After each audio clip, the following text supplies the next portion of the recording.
और जिस प्रकार की तुष्टीकरण की नीति है उस नीति को उजागर करने के लिए है। विषय गंभीर है और किस प्रकार से भारत के सोशल फैब्रिक को, भारत के सामाजिक ताना बाना को तोड़ने का प्रयास कांग्रेस का सदैव से रहा है, उसका खुलासा है। आप सभी जानते हैं कि कल कांग्रेस पार्टी जो कर्नाटक में सरकार में है, सिद्धरमैया जी वहां के सीएम हैं, कांग्रेस के कैबिनेट ने कर्नाटक में निर्णय लिया कि जो हाउसिंग स्कीम है कर्नाटक में अक्रॉस द स्टेट, पूरे राज्य में, उसमें मुस्लिमों के लिए आरक्षण किया जाएगा और आरक्षण को बढ़ा करके 15% किया जाएगा। आप सोच के देखिए, वेलफेयर स्कीम, हाउसिंग स्कीम एक वेलफेयर स्कीम है।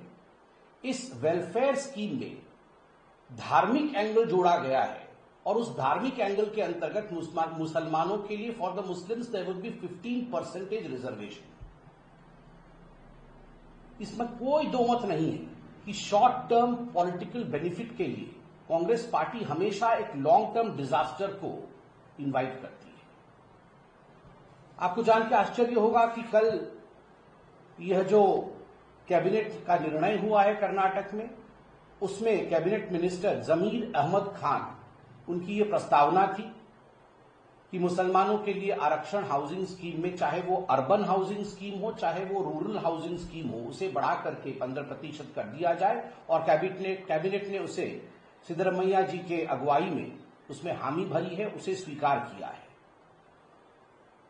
यह भी विदित है कि सुप्रीम कोर्ट ने स्पष्ट रूप से यह निर्णय दिया है कि there can be no reservation based on religion. धर्म के आधार पर, धार्मिक आधार पर किसी भी प्रकार का कोई रिजर्वेशन नहीं हो सकता है। दैट इज अनकॉन्स्टिट्यूशनल, यह गैर संवैधानिक है। मगर फिर भी जो लोग पॉकेट में संविधान को रखकर घूमते हैं, जो लोग बात बात पे एक प्रति निकालने की कोशिश करते हैं संविधान की, वास्तविक रूप में वो किस प्रकार से संविधान की धज्जियां उड़ा रहे हैं, उसका सर्वोच्च उदाहरण कल कर्नाटक के कैबिनेट में मुस्लिम आरक्षण हाउसिंग स्कीम में पास करके दिखाया गया है। जब सुप्रीम कोर्ट और संविधान, बाबा साहेब अंबेडकर का संविधान स्पष्ट रूप से कहता है कि किसी भी कीमत पर धर्म के आधार पर रिजर्वेशन नहीं दिया जा सकता है, तो राहुल गांधी जवाब दे कि आप कॉन्स्टिट्यूशन की बात करते हैं, आप संविधान की बात करते हैं, मगर आपके ही इस निर्णय ने संविधान की धज्जियां उड़ाई। Constitution for the Congress party and particularly for the Gandhi family is secondary to religious appeasement.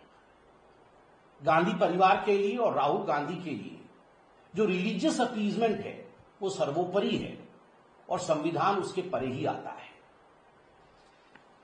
तुष्टीकरण की यह राजनीति कोई पहली बार नहीं हो रही है। कर्नाटक में आपने देखा होगा, मार्च के महीने में 21 मार्च को एक अमेंडमेंट लाया गया था, Karnataka transparency in public procurement amendment bill 2025, और इस अमेंडमेंट के माध्यम से यह तय किया गया था कि स्टेट में जितने भी टेंडर होंगे, जितने भी 2 करोड़ से नीचे के टेंडर होंगे, उसमें 4% का आरक्षण मुसलमानों के लिए होगा। आप सोचिए, टेंडर होगा, ये जो स्टेट के काम होंगे, उसमें भी मुस्लिम आरक्षण मार्च के महीने में कांग्रेस पार्टी लेकर आई थी। तो कहीं न कहीं इसमें कहना अतिशयोक्ति नहीं होगा कि एक तरह से कर्नाटक में वेलफेयर स्कीम्स को, जो जनता के लिए सुविधा की स्कीम होनी चाहिए, उन वेलफेयर स्कीम्स को तुष्टीकरण के मंडी में परिवर्तित कर दिया है। The welfare schemes have become the market place of appeasement for the Congress party. और ये केवल कर्नाटक की कहानी नहीं है। जहां जहां जब जब कांग्रेस रहती है, धर्म के आधार पर रिजर्वेशन और तुष्टीकरण की राजनीति को आगे बढ़ाने की वायदे, जो उनके इंटरनल वायदे होते हैं, उसे वो जरूर आगे बढ़ाते हैं। राहुल गांधी ने तो एक जगह कहा भी था और अखबारों में छपा भी था, हाँ, हम मुसलमानों की पार्टी है। The Congress party is never apologetic about this fact because they realize that they are into vote bank politics and not into welfare schemes. No governance but divisive experiments. किसी प्रकार का गवर्नेंस नहीं है, ये डिविजिव एक्सपेरिमेंट्स जो कर्नाटक में है, ये अपने आप में बहुत ही दुखद है। आपने देखा होगा, अभी जाति जनगणना के नाम पे, कास्ट सेंसस के नाम पे राहुल गांधी कितनी राजनीति कर रहे हैं। और अभी कुछ दिनों पहले हमने देखा कि जो जाति जनगणना कर्नाटक की सरकार ने, सिद्धरमैया जी की सरकार ने कर्नाटक में किया था, उसमें लगभग 165 करोड़ रुपए, 165 करोड़ रुपए खर्च हुए थे। Despite spending this 165 crore rupees from the state exchequer, now that has been put into the dustbin and they say that a new caste census would be conducted. अब सिद्धरमैया कह रहे हैं कि एक नया कास्ट सेंसस होगा, हम उस कास्ट सेंसस को खारिज करते हैं। और जब सिद्धरमैया जी को और कांग्रेस पार्टी को कर्नाटक में घेरा गया तो सिद्धरमैया जी का वक्तव्य था कि ये मेरे या मेरे कैबिनेट का निर्णय नहीं है, ये कांग्रेस के हाईकमान का निर्णय है। ये हाईकमान का निर्णय है कि पुराने कास्ट सेंसस को हम पीछे रखेंगे और एक नया कास्ट सेंसस करेंगे। क्यों? आप तो तेलंगाना और कर्नाटक में डुगडुगी पीट रहे थे कि हम इस प्रकार का कास्ट सेंसस करेंगे कि दुनिया भौचक्की रह जाएगी, भारतवर्ष में हम उदाहरण एस्टैब्लिश करेंगे। ये 165 करोड़ रुपए खर्च करने के पश्चात आपके कास्ट सेंसस में ऐसी क्या त्रुटियां थी या ऐसा क्या खामी उसमें निकला कि आपको उसे रद्द करना पड़ा, आप उसे सार्वजनिक नहीं कर पा रहे हैं और दोबारा कास्ट सेंसस कर रहे हैं? इसके पीछे भी तुष्टीकरण की कहानी है।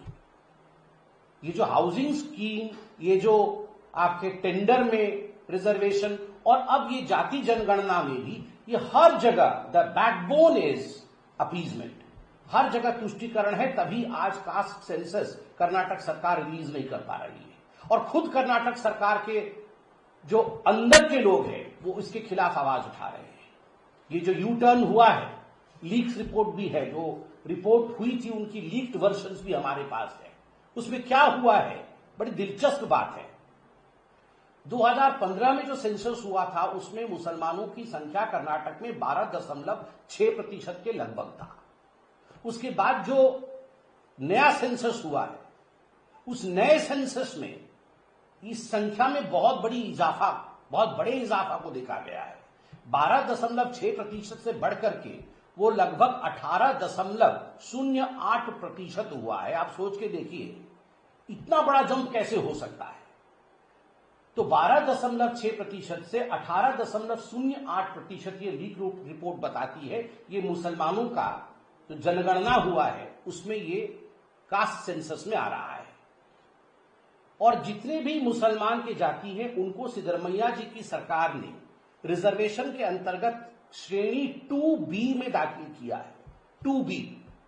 And after putting them all in 2B, OBC 2B, recommendation था कि ओबीसी 2B का आरक्षण 4% से बढ़ाकर के 8% कर दिया जाए ताकि सारे मुसलमान उसमें एकोमोडेट हो जाए। और आश्चर्य देखिए, कई ओबीसी जो वाकई ओबीसी हैं उनको निकाल दिया गया था, इसमें से ओबीसी कोटे में से निकाल दिया गया था, मुस्लिमों को उसमें ऐड किया गया और उसे बढ़ाने की कवायद चल रही थी। और ईडब्ल्यूएस का कोटा वही 10% पे फिक्स है। तो ये जो पूरी प्रक्रिया चल रही है, चाहे वो हाउसिंग स्कीम की हो, चाहे वो ये आपके टेंडर में रिजर्वेशन का विषय हो, चाहे 2B में लाके मुसलमानों को आरक्षण देने का विषय हो, अगर हक किसी का मारा जा रहा है तो वो हक SC, ST और OBC का मारा जा रहा है। The SC, ST and OBC of Karnataka in fact have been kept bereft of their rights, and on their rights stands the politics of vote bank and appeasement, and that's the reason as to why every SC, ST and OBC of Karnataka should realize, उनको ये जानने की आवश्यकता है कि आखिर उनके साथ कर्नाटक की कांग्रेस सरकार किस प्रकार का अन्याय कर रही है।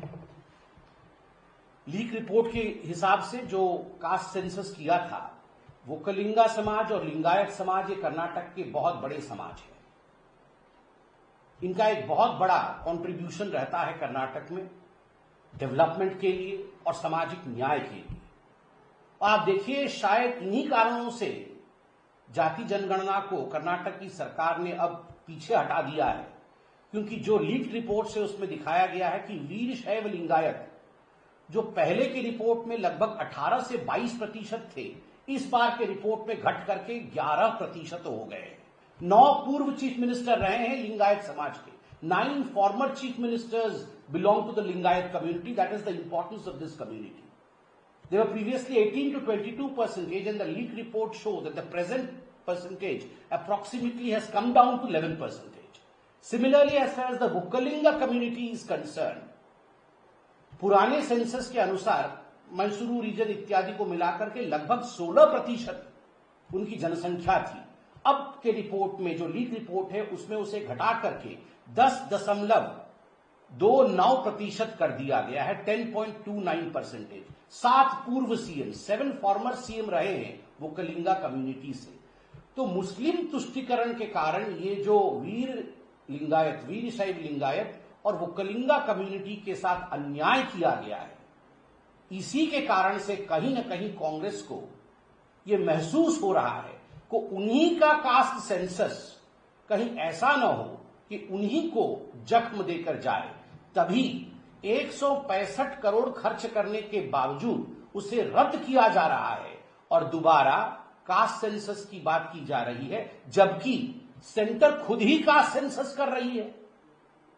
सेंटर कास्ट सेंसस कर रही है तो कर्नाटक को उसके ऊपर फिर से रीइंपोज करके कास्ट सेंसस करने की क्या आवश्यक है, जबकि आपने कास्ट सेंसस किया और वो फेल हो गया. इसका भी उत्तर देना चाहिए. When appeasement forms the backbone of politics, remember, the shortcut does not last long. It is bound that you will tumble and fall down, and people are not going to accept these unconstitutional means. जब आप तुष्टीकरण की राजनीति के सहारे आगे बढ़ने की कोशिश करते हैं तो याद रखिए, इस बार 99